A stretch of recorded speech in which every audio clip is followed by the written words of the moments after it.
পেঁয়াজ টমেটো সমস্ত কিছু কেটে ধুয়ে একেবারে পরিষ্কার করে রেডি করে নিয়েছি। তার সাথে কিন্তু মশলা বাটা হয়ে গেছে, সাথে কিন্তু বড় বড় করে আলু কেটে নিয়েছি। চলো আজকে মুরগির মাংসের রান্না করা যাক, মানে দেশি মুরগির ঝোল আজকে বানানো হবে। তো দেখতেই পাচ্ছ এখানে কিন্তু মুরগিটাকেও কেটে ধুয়ে সমস্ত কিছু রেডি করে নিয়েছি, আমাদের বাড়ির মুরগি। আর এই যে দেখো আলুর মধ্যে হলুদ দিয়ে একেবারে ভালো করে মাখিয়ে নিলাম।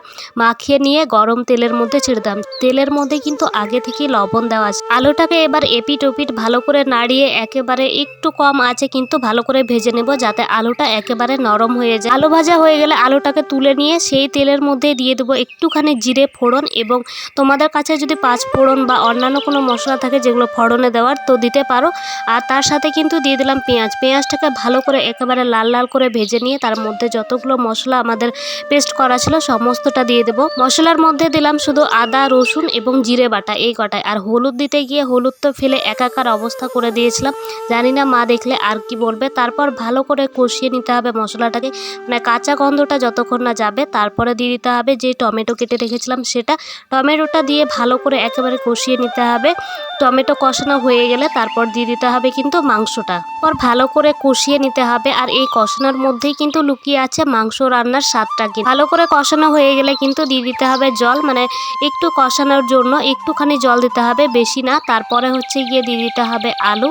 আর আলু দিয়ে দেওয়ার পর কিন্তু একটু ভালো করে কষিয়ে নিয়ে তারপর তোমরা তোমাদের পরিমাপ মতো দিয়ে দিতে পারো, যতটা ঝোল করবা সেই হিসাবে দিয়ে দিবে জল। তো চলো আমাদের মাংস রান্না তো প্রায় হয়ে আসলো, আর দেখতে কিন্তু ভীষণই লোভনীয় লাগছে। কার কার লোভ লাগছে অবশ্যই আমাকে কমেন্ট করে জানাবে। আর দেখতেই পাচ্ছ ঠিক কতখানি কষানো হয়ে গেলে তারপরে আবার আমি জল দিয়ে দিয়েছিলাম। তো চলো তাহলে রান্না তো প্রায় হয়েই আসলো। আর দেখো কাঠের উনুনের রান্না তো এমনিতেই খেতে ভীষণই টেস্টি লাগে। আর কার কার ভালো লাগে কাঠের উনুনের রান্না খেতে অবশ্যই আমাকে কমেন্ট করে জানাবে। কিন্তু এই যে দেখতেই পাচ্ছ আমি ঠিক এতটাখানি ঝোল রেখেছিলাম, কারণ এটা আমাদের সকালের আর তারপর দুপুরের দুটো টাইমের কিন্তু হয়ে যাবে এটাতে।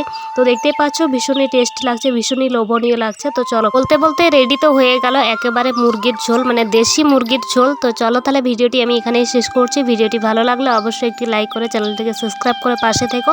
চলো সবাইকে টাটা, ভালো থেকো, সুস্থ থেকো সবাই।